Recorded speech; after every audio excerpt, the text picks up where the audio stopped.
الحمدللہ الحمدللہ الحمدللہ یہ اجتماع دیکھ کر، یہ اسٹیج دیکھ کر اسلاف کی یاد تازہ ہو گئی۔ اللہ رب العالمین اس درگاہ عالیہ کو زندہ سلامت رکھے، ہمیشہ آباد رکھے۔ آمین۔ ان علاقوں میں جب بھی سنیوں پر کوئی کڑا وقت آیا، انہوں نے اپنے فرض منصبی کو نبھایا۔ بے شک۔ یہ علامت ہے سنیت کی، یہ علامت ہے تمہاری بقا کی، یہ علامت ہے سنیوں تمہاری سربلندی کی۔ بے شک۔ سبحان اللہ رب العالمین ان حضرات کو زندہ و سلامت رکھے۔ پروردگار ان کے مشائخ اور ان کے مریدین اور ان کے اپنے فیضان کو ہمیشہ ہمیشہ کے لیے جاری و ساری رکھے۔ آمین۔ پیارے ساتھیوں، میں بہت ہی مختصر سے وقت کے لیے حاضر ہوا۔ آپ لوگوں کا جذبہ دیکھ کر طبیعت تو چاہتی ہے کہ کچھ دیر بولا جائے، لیکن اپنی کل کی مصروفیت کو دیکھ کر مجبور ہوں اس بات پر کہ چند منٹ کی حاضری لگواؤں اور اپنا بھی نام جس طرح مشائخ عظام نے لکھوایا یہاں پر، یہاں کے خادموں میں، اس محفل کے خادموں میں اپنا بھی نام درج کروا کے پھر چلا جاؤں۔ پیارے ساتھیوں، اہل بیت اطہار رضوان اللہ علیہم اجمعین، مجھے ذرا اتنا تو بتلاؤ، اس دنیا میں کون ایسا ہے جس کے ہاتھوں کو تمہارے اور میرے نبی نے چوما ہو؟ کون ایسا ہے جس کے ہاتھوں کو تمہارے اور میرے نبی نے چوما ہو؟ وہ ایک ہی ہستی ہیں اور انہیں کہا جاتا ہے سیدۃ النساء العالمین، خاتون جنت فاطمۃ الزہراء رضی اللہ تعالیٰ عنہ۔ سبحان اللہ، سبحان اللہ۔ پیارے ساتھیوں، مجھے کوئی ایسی ہستی تو دکھلاؤ کہ جس کے ہونٹوں کو سرکار مدینہ نے چوما بھی ہو اور چوسا بھی ہو۔ وہ کون ہے؟ وہ حسنین کریمین ہیں، اور کون ہیں؟ سبحان اللہ، سبحان اللہ۔ کوئی مجھے ایسی ہستی تو دکھلاؤ کہ جس کے کاندھوں پر میرے آقا سوار ہوئے ہوں۔ یہ ٹھیک ہے، میرے آقا حضور علیہ السلام نے اپنا قدم انور حضرت طلحہ بن عبید اللہ کے پیٹھ پر تو رکھا، مگر کاندھوں پر سوار ہوئے تو وہ حیدر کرار ہیں۔ پیارے ساتھیوں، اہل بیت اطہار کی عظمتیں بے شمار، کہ جب میرے آقا حضور علیہ السلام کسی سفر پر نکلتے تو سب سے آخر میں اپنی صاحبزادی سیدۃ النساء العالمین سے ملاقات کرتے پھر جاتے، اور جس وقت کہ میرے آقا مدینہ منورہ میں داخل ہوتے تو جس سے میرے آقا خود ملاقات کرنے کے لیے جاتے، وہ پہلی ہستی کون سی تھی؟ وہ سیدۃ النساء العالمین فاطمۃ الزہراء رضی اللہ تعالیٰ عنہ۔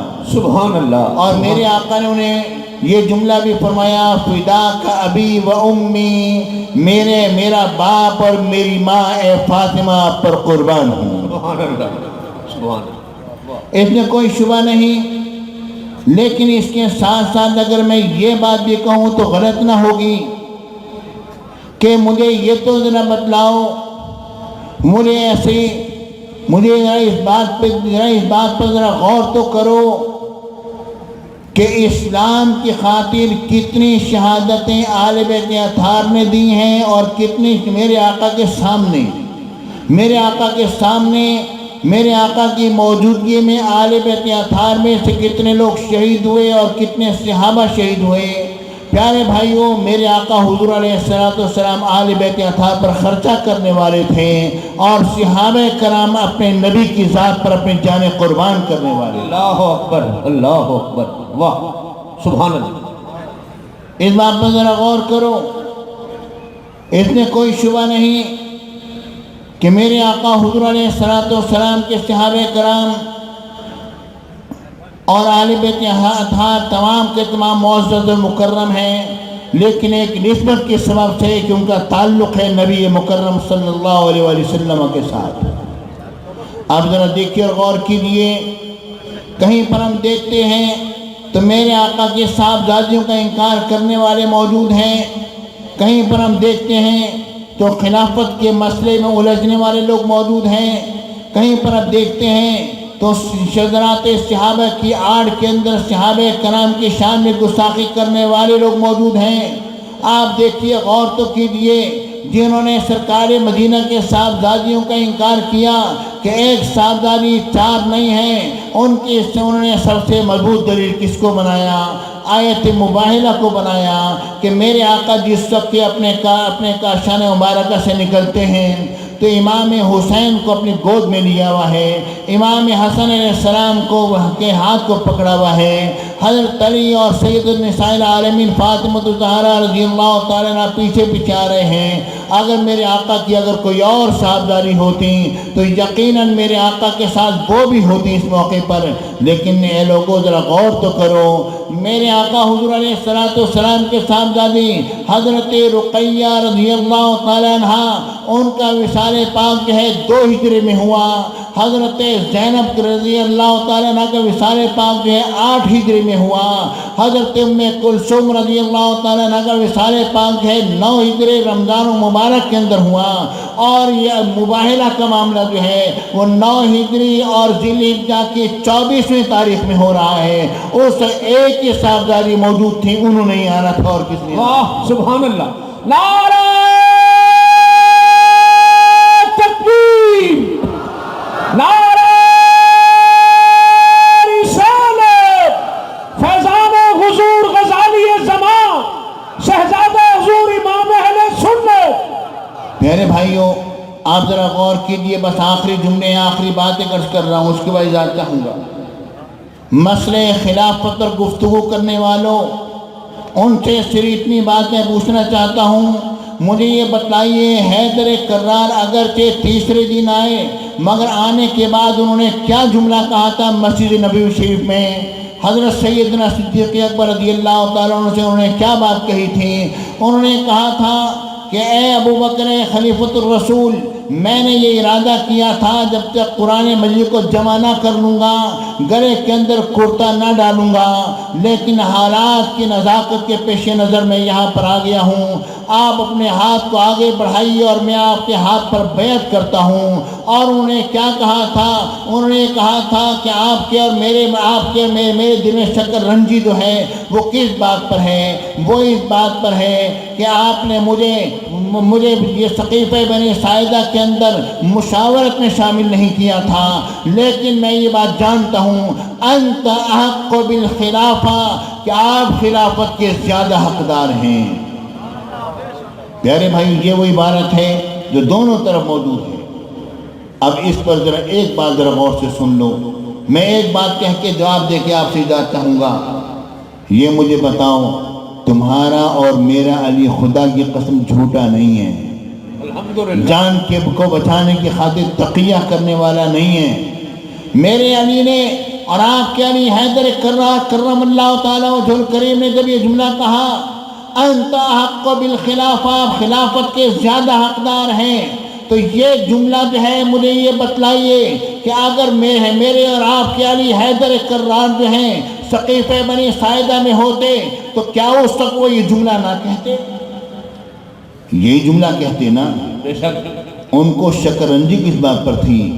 اس بات پر تھی، اے ابو بکر صدیق، اے عمر بن خطاب، کاش کہ اگر آپ نے مجھے اس وقت شامل کر لیا ہوتا اور اس وقت پر میں نے آپ کے ہاتھ میں ہاتھ پر ہاتھ دے کر بیعت کر لی ہوتی تو شیعان علی کی زبان قیامت تک کے لیے گم ہو گئی ہوتی اور اس مسئلے کو وہ کبھی نہ اٹھا سکتے، کیونکہ آج بھی میرا یہ جملہ ہے، انت حق بالخلافہ، اور اس سے پہلے بھی یہی جملہ ہوتا کہ آپ خلافت کے زیادہ حقدار۔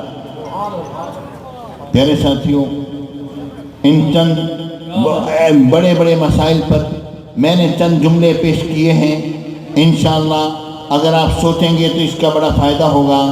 بہرحال فقیر بڑی جلدی میں ہے، وہاں کے سارے معاملات ہیں، لیکن یہاں پر حاضر لگوانا ضروری تھا۔ الحمدللہ فقیر حاضر ہوا، اور یہ بات ذہن میں رکھ لو کہ میرے مرشد غزالی زمان رحمت و رضوان کیا فرمایا کرتے تھے، حضرت معاویہ اور حضرت علی کے معاملات میں کیا جملہ فرمایا کرتے تھے؟ یہ فرماتے تھے اے لوگوں، اگر قرآن پر قرآن کو رکھو گے تو کوئی گناہ نہیں ہے، قرآن پر اگر رسالے کو رکھ دو گے تو گناہگار ہو جاؤ گے۔ صحابہ کرام کے آپس میں اختلافات اسی طرح سمجھو کہ قرآن پر قرآن رکھا ہوا ہے، تم اگر درمیان میں آؤ گے اس طرح ہے قرآن پر رسالہ آ گیا گناہگار ہو جاؤ گے۔ یہ شذرات صحابہ کو ان کے معاملے ان کے حد تک رہنے دو، اور یہاں پر یہ بات ذہن میں رکھ لیجئے کہ اس بارے میں وہ حضرت امام اہل سنت اعلی حضرت رضی اللہ تعالیٰ عنہ کا وہ جملہ مجھے یاد آتا ہے۔ آپ نے فرمایا جو شخص حضرت معاویہ کے خلاف کوئی بات کہتا ہے وہ جہنمی کتوں میں سے کتا ہے۔ زندہ باد۔ بہرحال پیارے ساتھیوں، الحمدللہ میری خوش نصیبی میں یہاں پر حاضر ہوا، مشائخ عظام کی زیارت سے آنکھوں کو سیراب کیا، آپ لوگوں کو دیکھا، آپ لوگوں سے ملاقات ہوئی۔ رب کی بارگاہ میں دعا ہے یا اللہ تو ہماری حاضری کو شرف قبولیت عطا فرما، آمین۔ وآخر دعوانا ان الحمدللہ رب العالمین۔ ماشاءاللہ حضرات